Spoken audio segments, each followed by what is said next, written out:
We are thrilled to share this deep dive on insulin therapy for canine and feline diabetes treatment with you from our clinical podcast series. So here are a couple of facts about insulin that you're likely familiar with. 0.25 to 0.5 international per kilogram starting dose. A glucose curve soon after starting insulin to assess the response. Feed your patients a special diabetic diet. Give insulin at the same time as a meal. Glargine is the best insulin for cats. Most owners wouldn't even consider injecting their pets 3 times a day. Diabetes 101, right? But our guest for this episode is questioning these and many other of the foundational truths around diabetes therapy.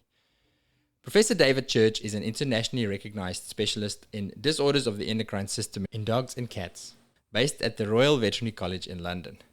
David's current research interests include the underlying mechanism for the development and resolution of diabetes mellitus, the use of clinical data collected from general veterinary practices to enhance understanding and consequently improve both the health and welfare of animals, and the use of big data from general practice for managing animal health and welfare. David is the author of over 150 scientific articles and numerous book chapters. This is episode 7 out of 10 of the conversations we've had to date with Prof. Church about diabetes on our clinical series.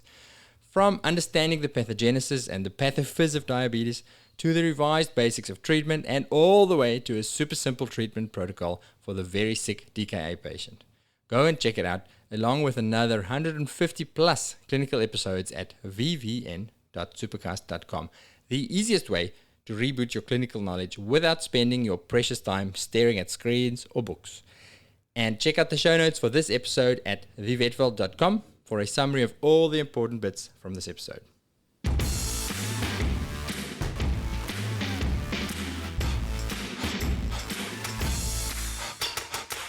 So we've got an idea about what the owner wants to do. So we've got to do a couple of different things. Yeah. Firstly, and I think they're fairly straightforward, right? There's 3 areas. Let's talk about insulin, let's talk about feeding, let's talk about monitoring. And I think interestingly, the one that everybody tends to focus on most is perhaps insulin, and it's probably in lots of ways the least important. A couple of basic principles. There's almost no diabetic animal that's going to be better controlled on once daily insulin than twice daily insulin. There'll be a group of animals that will be better controlled on 3 times a day insulin than twice daily insulin, but most people aren't at least interested in starting with 3 times or more insulin, but which is entirely understandable. So the compromise is usually that we start with twice daily insulin. If we start with twice daily insulin, then the simple basic premise is the vast majority of dogs will go quite nicely on an insulin zinc suspension, an insulin lente suspension, which means all of the insulin is combined with zinc in a complex. 30% of it is combined in amorphous particles, small amorphous particles. 70% are in large crystals. Because the crystals are large, therefore they have a lower surface area to volume ratio, so they're absorbed more slowly. The small amorphous particles got a larger surface area to volume ratio, they're absorbed more quickly. So you get a homogeneous sort of absorption over around somewhere between 10 and 14, 15 hours. That's an intermediate insulin? That depends. That would be classified as a long-acting insulin in human terms and intermediate insulin in veterinary terms. The other basic principle is that insulin, in terms of how long it lasts, insulin lasts for a longer period of time in people than it does in dogs, and it lasts for a longer period of time in dogs than it does in cats, assuming that they've got the same chemical or physicochemical formulation. So to be straight, it's caninsulin or whatever. So Vetulin, caninsulin, or isophane insulin are all going to be very, very similar. And I think a very reasonable standard starting point for dogs. And if it doesn't matter to you in Australia, but in the UK, we have to use first up, we have to use the insulins that are registered for the disease in the species. Caninsulin is registered to treat diabetes in dogs, so we tend to start with caninsulin. But in the States, you can get isophane insulin, NPH insulin, much, much more cheaply from Walmarts. And so one of the factors we know when we look at what people struggle with when it comes to diabetes is the cost of the whole process. So wherever we can reduce the costs, I think we should. So if they can get isophane cheap, then get isophane, because it's not the difference between isophane and can insulin, lenti insulin is not significant enough to worry. Okay, twice daily, and then we're talking about it at the moment. So lots of people say, "What's the starting dose, and what do I do?" And the answer is the starting dose. The textbooks will tell you 1/4 to 1/2 a unit per kilo twice a day. I would suggest that that's not high enough, because most people will end up having a higher dose than that. So I want to use 1/2 to 3/4 of a unit per kilo, 12 hourly, 3/4 of a unit for dogs under 15 kilos, 1/2 a unit for dogs over 25 kilos. In between times you can pick. The other thing to remember is that because the animal has been deprived of insulin for a period of time, there will be significant reduction in the glucose transport proteins that sit on the outsides of the cell that allow the glucose to move into the cell. There's different types of glucose transport proteins, but the ones that are sensitive to insulin will be significantly diminished. Therefore, as a result of that insulin deficiency, the animal will have an innate insulin resistance that will diminish or resolve once you start treating them with insulin. So you don't change the dose for a week or something. Correct. Like that, waiting for the proteins. Correct. Yeah. Correct. So you're not going to expect miracles with the first couple of doses. It's going to take no. And in fact, the last thing you want to do is waste the owner's money by bringing the animal in hospital and checking the blood glucose and doing a curve on the thing, because you're going to be spending their money at a time when to try and achieve what's the right dose, when in fact it's in a state that it's not likely to be in another 3, 4, 5 days. So start insulin and 7 days later check. Something like that. Something like that. Exactly. But of course, again, assess how risk averse or otherwise the owner and the veterinarian are. Some people, are going to, I don't think I can cope with this. So fine, we'll come back in 2 or 3 days, but we're not going to have the dog in hospital, or we will have the dog in hospital but we're going to be charging you to do this. And it's not necessarily going to be where we want to be. And you probably don't want to be doing a whole lot of blood glucoses on it. So keep it in hospital for the cheapest you can. But that you're getting the picture is it's going to be horses for courses, as they say. The principle is these are going to be insulin resistant for 5 to 7 days. You want to start them on an insulin dose that's likely to be where they're going to end up. And you shouldn't be too worried about them having hypoglycemic episodes. So don't start them on 1/4 to 1/2, start them on 1/2 to 3/4, because most dogs are going to require around 3/4 of a unit per kilo 12 hourly. That's the sort of standard dose. Most cats are going to require, it's probably easier just to talk about insulin doses per cat rather than per kilo, because they do change their body weight. But most cats are going to require somewhere between 2 and 4 units of insulin twice daily. Now, we mentioned can insulin for the dog as the sort of the standard starting insulin. For the cat, we've shown, again, in abstract, not in publications, but when my ex-PhD student finishes writing them, then we will have it published. We've shown very clearly with a sort of a random crossover study of 40 diabetic cats that if you compare can insulin with protamine zinc insulin, so can insulin with protamine zinc works better than can insulin in terms of we get improved diabetic control criteria for improved diabetic control, improved diabetic clinical score, improved average blood glucose, improved fructosamine, and improved owner quality of life score, and improvement in remission or coming off insulin. Now, we also did the study then where we compared Glargine with protamine zinc. And we're in a different situation in the UK because Glargine is not registered for use in the cat.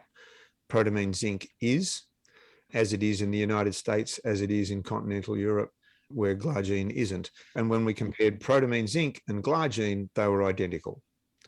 So there's no difference between protamine zinc and Glargine. So again, whichever's cheaper.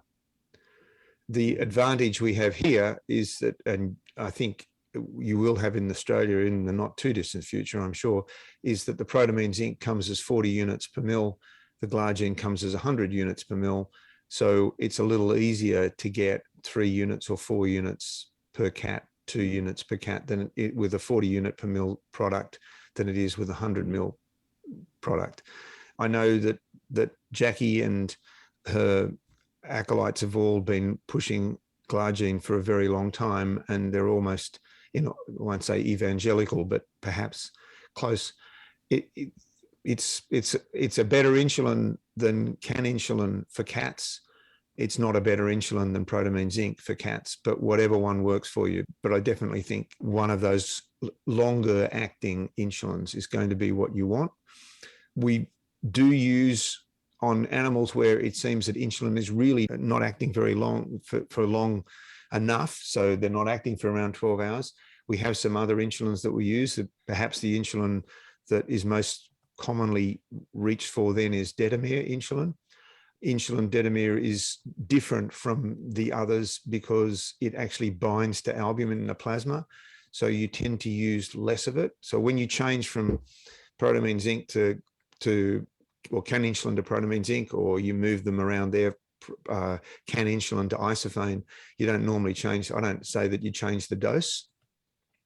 If you change from one of those insulins to detamere, you definitely want to change the dose. You want to probably start the dose at around 33% of what it was before, because it definitely has it's more potent. Okay. Okay. So the other thing, but people sometimes just, I do think is worth saying, is that if it's not very well controlled with twice daily insulin, depending on the owner, the other thing to do is to see whether they want to go to 3 times a day. Because there's not a sort of you don't fall off a cliff when you go to 3 times a day insulin, right? But of course, a lot of people are working and they're not home, et cetera. But then there's a significant component of any diabetic ownership group who are going to be retired or working from home a lot, and giving 3 times a day is something that they could definitely entertain. They naturally are likely to balk a little bit at injecting the animal 3 times a day because they automatically think that injecting the animal is going to be something the animal doesn't like. Mm-hmm. But once they get used to it, they realize that that is invariably not the case. We did a study, one of the studies we did early on, and where we started to look at owners' perceptions was because we were working on gene therapy to convert somatic muscle into insulin secreting cells, so that we could have a background insulin secretion being produced by these cells, the somatic cells in diabetic animals.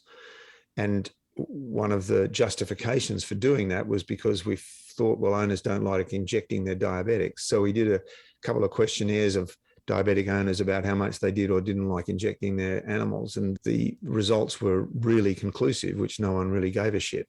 They were quite happy to inject their animals. So I'm not going to say that's how they start, like your dog's a diabetic and you're going to need to give it injections. Oh my God. But then they see it and they see it's okay and it's not a problem. If sometimes people say, oh yeah, but and we'll come to this with feeding, and you say, well, if you think that they've got an association that's negative with having an injection, then when they have an injection, give them a treat. And then they'll have a positive association with an injection. And then, of course, that brings in the question, but wait a minute, it's a diabetic. Should I be giving it treats? And the answer is, of course, you can be giving it treats if it's managed. It's random treats that are the problem and the quantity. But if you're giving it a treat 2 or 3 times a day when you give it an injection, that's just not going to be an issue. Mm-hmm. One quick question about the detamere, David, is, so that's a longer acting one. Would you only use that if your monitoring shows that you're not getting 12-hour coverage with your others? Would it ever be tempting to say, well, owners are, it's practically very hard for them to do twice a day. Can we try that as a once a day? Does that ever work, or is it not? Of course, Hubert. I mean, if we're going to go once a day, it'd be the Detamir would be the insulin I'd probably tend to use. Okay.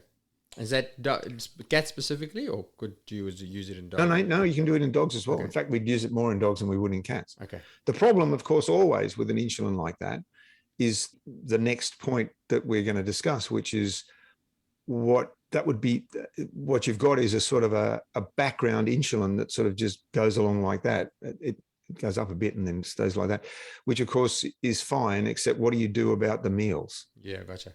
Because food goes... Probably if you're only doing it once a day, then you're probably only feeding it once a day, in which case what you're going to have is a period of time there where the animal's going to be out of control, because the impact on the meal, if it's eating all of its caloric intake in one sitting, that's not going to be matched by the Detamir. What you might do then in that situation, you probably do want to send it to a specialist, but what we do in those situations is we explore with the owners the idea that they give them 2 injections. One of them is a soluble insulin for the time of the meal, and the second is a Detamir insulin to keep them sort of semi under control for the rest of the day, for the rest of the 24 hours. Then we're getting a bit more complicated, and that's clearly not for everybody. Yeah, gotcha. No, but I love the fact that there's actually more beyond the, increasing the dose or considering a different insulin. There's actually a next level regime and consideration that is beyond. Yeah, because the second principle, if you like, is that what we're going to be doing with these animals is we're going to be giving them insulin, and we're going to be giving them food. They have to have both.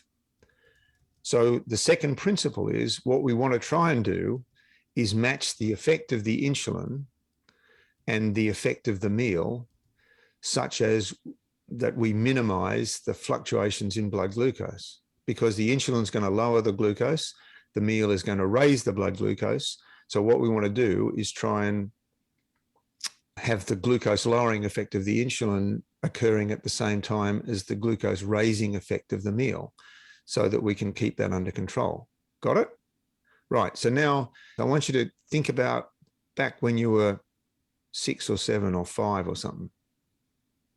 You're a kid, and you're out with your parents, your grandparents, some parents of your friends, because you're with some friends, and you were at a picnic in a summer day, and the picnic was by the river, by the dam, by the swimming pool. Anyway, it's hot and there's water there invitingly, but you've just had lunch, right? And you want to go for a swim. And what did the guardian, the senior person in charge, say? Can't swim for a couple of hours after your food. Correct. Why am I talking about that? Because they usually say a couple of hours, they're being very, very safe. But basically, you don't want to have a swim when you've got a full stomach.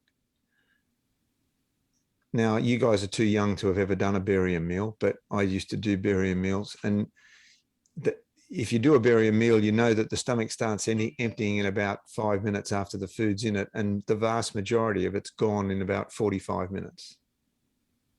Right?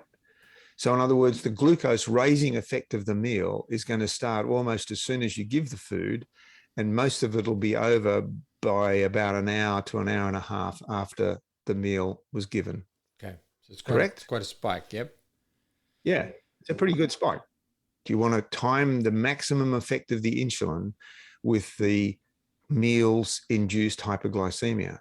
So the shortest acting of the insulins that we've been talking about would be can insulin or isophane, and its maximum time that it's lowering blood glucose is 2 to 4 or 5 hours after you give the insulin. Gotcha. So the standard injected at the same time as food doesn't match up at all. Does not match up at all. Insulin spikes long after your glucose is spiked. Correct. So you want to give the insulin, and then you want to give the meal an hour to an hour and a half after the insulin, not before, not at the time. Now, I know that upsets lots of people's perceptions, and every time you upset people's perceptions, God knows this pandemic has told us nothing else. It's told us that is you put people out of their comfort zone and they're not happy. But and they're out of their comfort zone now if they're listening to this. But it's an irrefutable fact. So why is it that everybody got taught for such a long time to give the insulin with the meal? And everyone will have their own answer to that. It's mostly because you're scared it doesn't eat, and then you go, oh shit, what now? There you go. Mostly because you're scared it's not going to eat. So what we're really talking about then is the whole management strategy of the diabetic is based on the rare occasion where it doesn't eat, because most diabetics eat really well. So why would you do that? It's a very British sort of thing to expect shit to happen and therefore adjust for it to happen all the time. But the reality is also, if you're giving it twice a day, and the most likely reason the animal doesn't eat is because it's unwell, and if it's unwell, it has insulin resistance, the chances of it having hypoglycemic, clinically significant hypoglycemia, because it doesn't eat because you gave it its insulin, but then it doesn't eat because it's unwell, is very low indeed. And you've got the owner to say, you know, and if it doesn't eat, I want you to give us a call and we want to talk to you about it. We're probably not going to let it go another 12 hours before you find out, or get them to give it some food that evening before they get some insulin and just to make sure it's back on track, or they bring it in, you know. But the standard protocol is I'm going to give it the insulin and then I'm going to give it the food sometime later, because, and I said standard protocol, and now I'm going to cross out protocol. The standard principle is we want to match the insulin effect with the meal effect. Now, the other thing that people say is that's really inconvenient, because I like to think that the animal likes to have its insulin injection because it knows it's going to get its food. You say, okay, so that's true. I can absolutely get that. So give it a treat.